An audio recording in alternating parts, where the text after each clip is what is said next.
She understood and sent the god of poetry to kiss me good morning. He came in the body of my first love and left in the body of my last, and it didn't confuse me the way boy kisses tend to.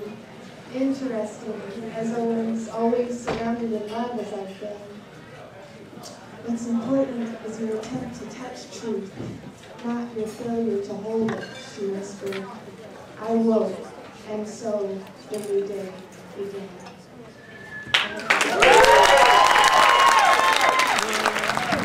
Zero, that's what you found.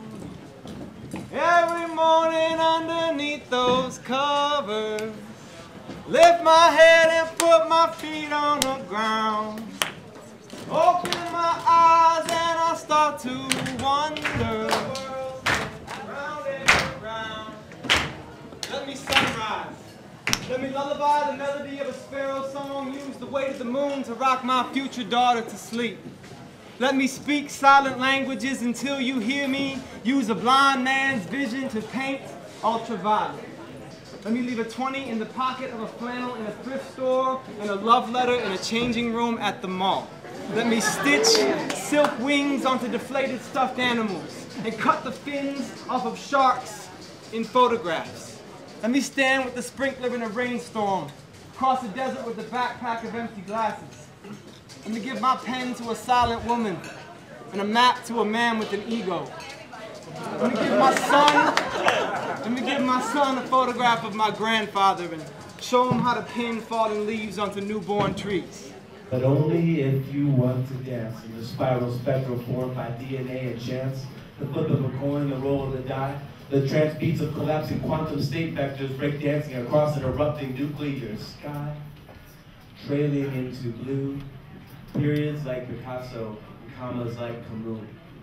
I am nothing but punctuation placed in poetry by God knows who. Thank you. Let's try a little experiment for you in the spirit of Black Mountain College back in the day. This is Grace Piper over here. She feels really strongly about women's rights, and I work with juvenile youth that are incarcerated, and we decided to tag team this one. So it's time to start moving past the past, resisting the temptations that have been designed to land you smack back in the habits that have been attacking your identity. She lets the hairs on her chin grow long and guards her tenderness with locked-in distaste for men. Deadbolt, dead growth. I'm crying suddenly and silently. You are not looking free. Relentlessly bending but never broken, like devotion to a love worth living for instead of a cause worth dying for. You better recognize that starlight in your chest. Recognize just how blessed it gets before you forget the address and wake up to more darkness when it's not even necessary. Put your heart here a minute, I'll hold it next to mine. We'll listen for wordless secrets in their beats and deny our overactive minds whose most potent wisdom is in asking, how do we open? Whoever's told you you're anything less than priceless is a liar. So yeah, it's time to get it inspired. I know some of your life might have been flooded with living nightmares, and when you act up, it's only because you're scared. But know this, you are stronger than your fear.